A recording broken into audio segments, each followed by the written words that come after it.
Ties between the U.S. and Turkey, longtime NATO allies, are deeply strained. The U.S. hopes to get an American pastor out of jail in Turkey. The Turks accuse the U.S. of harboring Fethullah Gulen, an exiled cleric whom Turkey blames for a failed coup. In addition, there are Syria, Russia, and internal issues. Amna Nawaz spoke with Turkey's President Recep Tayyip Erdogan earlier today, but first she has some background. The decades-old alliance is now under increasing tension. One flashpoint, the fate of American evangelical pastor Andrew Brunson, held for nearly 2 years in Turkey. He was swept up in the crackdown after the July 2016 coup attempt against Erdogan.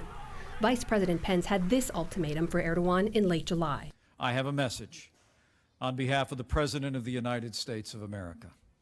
Release Pastor Andrew Brunson now, or be prepared to face the consequences. President Trump levied sanctions on Turkey, and Ankara responded in kind. The dispute accelerated the decline of the Turkish lira. It's lost 40% of its value this year. Yesterday, Erdogan clearly had Mr. Trump's economic policy front of mind. None of us can remain silent to the arbitrary cancellation of commercial agreements, the spreading prevalence of protectionism, and the use of economic sanctions as weapons, because the negative effects of these twisted developments will eventually affect all of us.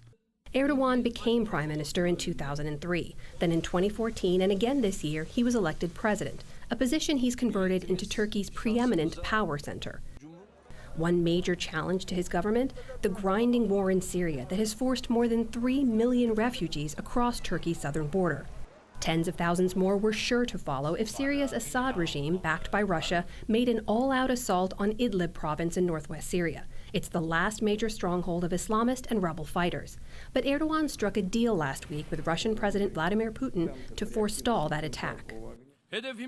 We believe that Turkey cleared the way for peace and political solution in Syria, especially in the Idlib province. Our goal is to clear the Syrian territory, all the way from Manbij to the Iraqi border, from terrorist presence. That broad reference to terrorist presence also refers to America's Kurdish allies in Syria, one more flashpoint between allies. Ankara considers the so-called YPG and its political wing, the PYD, to be terrorists allied to Turkish separatist Kurds. U.S. forces are training, equipping, and fighting alongside the Syrian Kurds to defeat ISIS. I sat down with President Erdogan earlier this afternoon. Mr. President, thank you so much for making the time to speak with us. Thank you. I want to begin by asking you about Syria. Last week, you signed an agreement with Russia, specifically with regard to Idlib, the last rebel stronghold in Syria.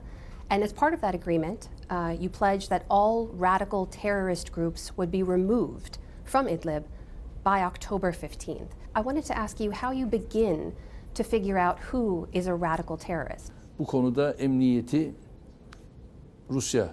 As to who those groups are, we had already identified those groups together with Russia anyways. We already know who they are. With our intelligence organization in Turkey, we are now working towards that. As we speak, things are progressing well.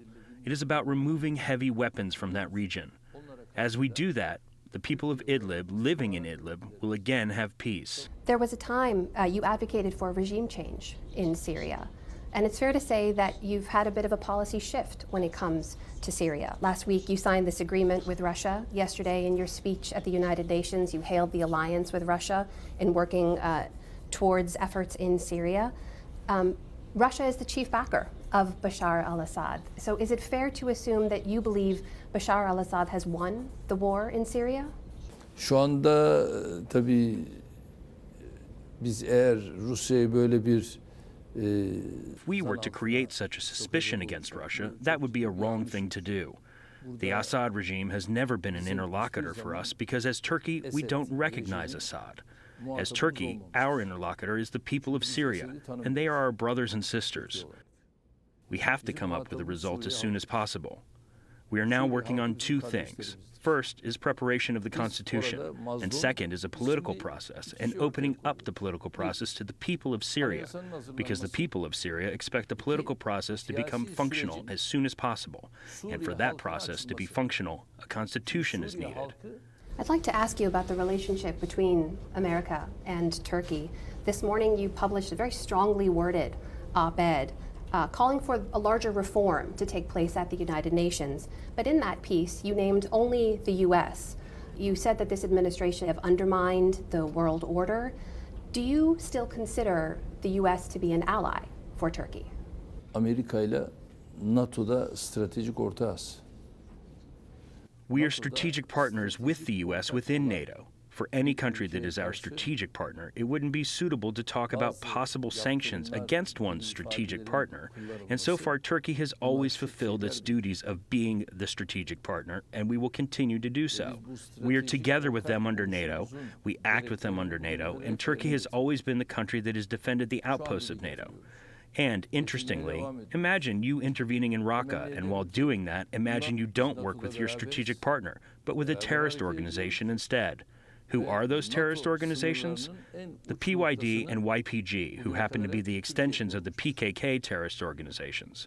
This is what we told the U.S. We said, you're not doing the right thing. Now, seeing our strategic partner working hand in hand with those terrorist organizations is something we could not accept.